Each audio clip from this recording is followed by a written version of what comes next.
আগের দিনের ডাল বেঁচে গিয়েছিল, সেই ডালটা ফ্রিজে রেখেছিলাম। সেই ডাল দিয়ে আজকে আটা মেখে নিয়েছি, ওদের টিফিনে দেবো প্লাস আমার ব্রেকফাস্টে। পরোটা করে নিলাম, পরোটাকে এপিট ওপিট রুটির মতো সেঁকে নিয়ে তারপরে সাদা তেল দিয়ে ভেজে নিয়েছি। বাটার দিতে পারতাম, কিন্তু ওর বাবা খাবে না, সেই দেখে একবারে সাদা তেল দিয়েই ভাজলাম।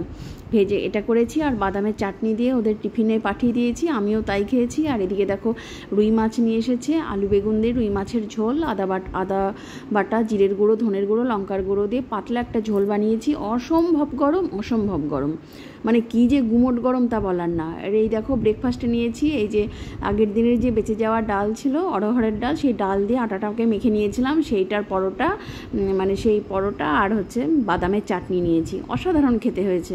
বাদামের চাটনিটা, বাদামটাকে কাঠখোলায় ভেজে নিয়েছিলাম, এতে আদা, রসুন, কাঁচা লঙ্কা, দই, কারি পাতা দিয়ে পেস্ট করে নিয়েছি। আর এই দেখো লাঞ্চের থালিতে কী কী নিয়েছি আলু বরবটি ভাজা, আর একটা মাছ ভাজা নিয়েছি, আর মাছের ঝোল আলু বেগুন দিয়ে। এই ছিল আমার আজকের খাই দাই। আজকের মতো তাহলে বাই।